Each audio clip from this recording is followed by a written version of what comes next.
뇌라는 말만 들어도 뭐 그럴듯하다 느낀 적 다들 있지 않으세요? 결국 뭔가 그 교육적인 주제에 있어서 신경과학적인 발견으로 잘 포장을 하면 안녕하세요.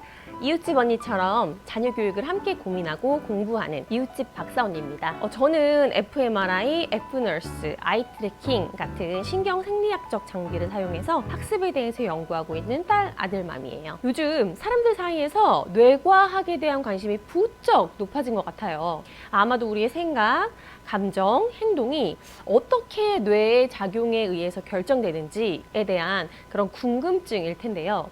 MRI 같은 장비로 뇌 구조를 직접 볼 수 있고 또 더 나아가서는 뇌에서 어떤 일이 벌어지는지를 영상으로 볼 수 있게 되면서 엄청나게 많은 연구 결과들이 나왔죠. 대중들에게도 많이 알려졌고요. 아주 긍정적인 현상이라고 봐요, 전. 인생을 사는 데 있어서 나 자신을 그리고 타인을 이해하는 건 너무 중요하고 뇌과학의 발전이 거기에 도움을 줄 거라고 생각하거든요.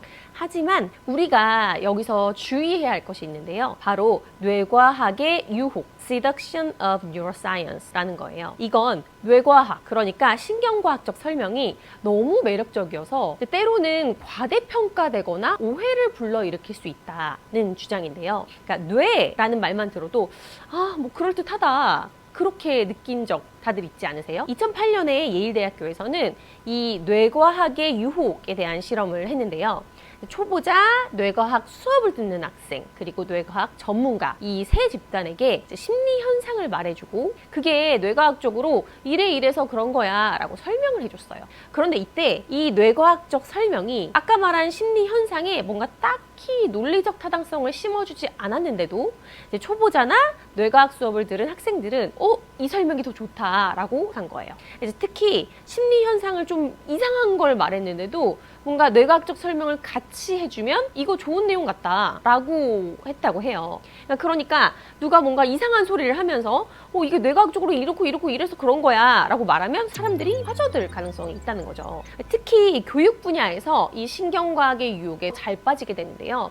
2017년 미네소타 대학의 한 연구에 따르면 320명에게 그냥 심리 연구 결과를 제시했을 때랑 그리고 그 연구 결과에다가 뇌과학적 설명과 뇌 이미지까지 덧붙였을 때 무엇을 더 신뢰했느냐를 연구를 했었거든요. 그 연구 결과 교육에 대해서 잘 알고 있든 아니든 심리학에 대한 태도가 어떻든 또 신경과학 지식이 있든 없든 뭔가 뇌과학적 설명과 뇌 이미지를 덧붙였을 때 사람들이 더 신뢰하더라라는 걸 밝혀냈어요. 그러니까 결국 뭔가 그 교육적인 주제에 있어서 심리학적 주장을 신경과학적인 발견으로 잘 포장을 하면 사람들이 과대평가하더라라는 것이에요. 그러니까 여러분도 자녀 교육에 관심 많으신 분들이 많으니까 아무래도 이런 유혹에 잘 빠질 수 있을 텐데 신중히 판단하시면 좋을 것 같아요.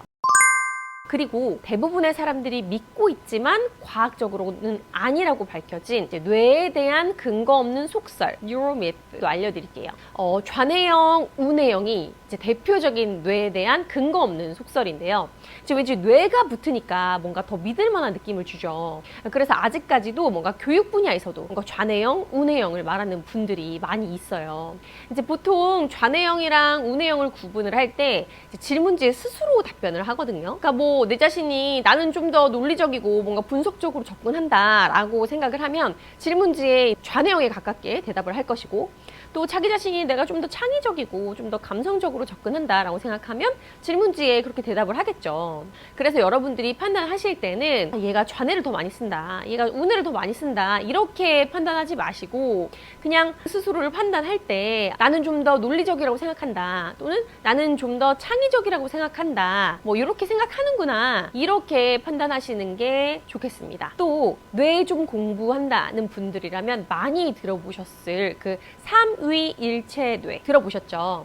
우리 뇌에는 감정을 담당하고 있는 뇌랑 또 인지를 담당하고 있는 뇌가 있는데 이 인지를 담당하는 뇌로 감정을 조절해야 된다. 이런 거 들어보셨을 거예요. 이제 구체적으로 설명을 하자면 인간의 뇌는 생존에 필요한 파충류의 뇌, 뇌간, 그리고 감정적인 뇌인 포유류의 뇌, 변연계, 또 이성적인 인간의 뇌, 신피질로 이루어져 있는데 이제 우리가 점점 진화하면서 이 신피질이 생긴 거라서 감정을 담당하고 있는 그런 포유류의 뇌를 인간의 뇌, 그러니까 신피질로 조절해야 된다. 뭐 이렇게 마치 감정이 인지적인 부분보다 뭐 덜 진화한 것처럼 그렇게 표현하는 주장도 있는데요.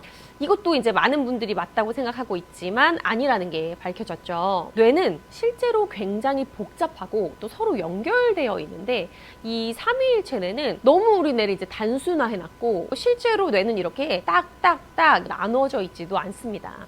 또 파충류에게 뭐 포유류의 뇌라고 하는 그런 변형계 구조들이 보이기도 하고요. 동물 간에 또 눈으로 보기에는 뭔가 다르게 보이는 그런 구조물도 유전적으로는 매우 비슷할 수 있기 때문에 각 생물에 맞게 기존 구조들이 변화했다라고 생각하시면 좋을 것 같아요.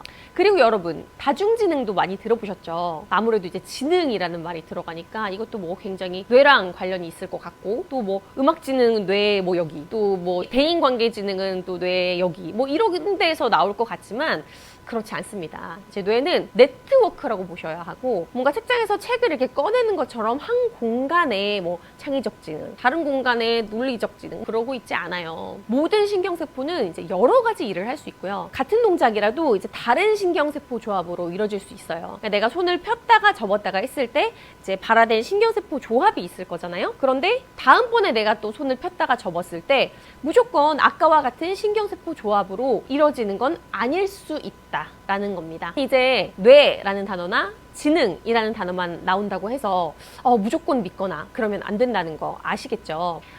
뇌과학은 분명 흥미로운 분야고 또 앞으로도 많은 발전을 이룰 테지만 그 과정에서 나온 정보는 신중하게 판단하셔야 해요. 물론 뇌과학적 근거가 없다고 해서 뭔가 쓸모가 없는 건 아니고요. 또 때로는 그런 것들이 잘 활용되고 좋은 결과를 낼 때도 있습니다. 하지만 과학적 근거가 없는데 근거가 있다고 믿어버리면 안 되겠죠. 사주도 통계학이라고는 하지만 그건 통계가 아니고 운명론적으로 접근한 거라서 아예 다른 분야라고 보시면 되는 거거든요. 아니 그럼 뭐가 맞는지 내가 어떻게 알아요? 내가 이 나이에 공부를 할 수는 없지 않습니까? 라고 생각하시는 분들이 많을 텐데요. 그럴 때는 일단 그 발언을 하는 사람이 그 분야의 이제 전문가인가, 정말 공부를 많이 하는 사람인가를 파악해 보시면 좋습니다. 관련 분야를 전공하고 계속적으로 연구하고 있는 분인지 또 전공은 아니더라도 그 분야를 이제 깊게 파고들어서 공부한 이력들이 있는지 또 이제 과학적인 검증을 거쳐서 말을 하는 사람인지 등등을 보시면 아무래도 참고가 될 것 같아요.